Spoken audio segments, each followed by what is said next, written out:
right, guys, this is going to conclude the Torqstorm install on the Silverado. I'm going to brush over some things that I may or may have not left out. May hear me mention it twice, because this video was thrown together over a few weeks of installing this. So, a couple of things that you guys make it easy on you in case you decide to do something like I've done. Done the air to water. Still don't have the heat exchanger hoses hooked up because I don't have the heat exchanger. Painted it black. This right here was my cheap Amazon cold air intake. I cut it down. Had a buddy weld the bung on for the blow off valve, which the kit comes with both of these. I'm going to put a temperature sensor in that one. On your blow off valve, there's a nipple right here is what it shows in the manual. You can break that off and it fits the blow off valve hose perfectly. You can use that, or when you do your catch can, this is for your passenger side valve cover. Hooks up right here. It's a bigger size nipple, but if you could find something to reduce it down, you could use that to keep from breaking another tab off on this. Or you could even use this one right here, because depending on how you want to do your catch can, I already had this one previously installed off of the dirty side, which is driver's side. You can hook back onto that, because I'm going to do away with this hose. I'm going to let this vent to the atmosphere. And if you don't, you can put a check valve in here and just let it take it back to the intake.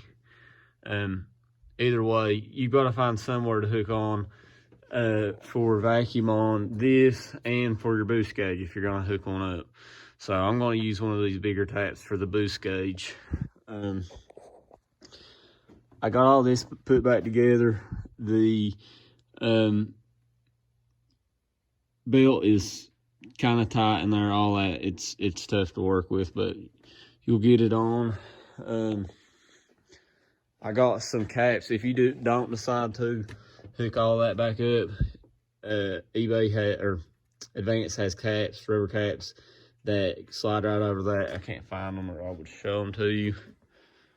Only thing I have left doing is putting the coolant back in, and I am currently waiting on injectors.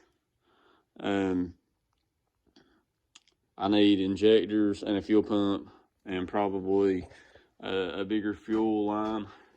But yeah, unfortunately I'm not going to be able to start this thing for you. But that just gives you an idea of what it's going to look like. So, looks good. I'm happy with it, the way things look anyway. Hopefully I'm going to be happy with the way things are when I get my fuel upgraded. Probably be a couple of weeks before I get that done. But yeah, guys, if you have any questions or anything I didn't go over, just let me know. Yeah, do anything to help you. Appreciate it, guys. Thanks. All right, I know I said I wasn't going to do it, but a little sneak peek on the sound. Had to unhook some stuff to put the mass airflow sensor on, and not sure how healthy this is for supercharger, but I've not revved it or anything. I just started it, let it idle so I could get the antifreeze flowing.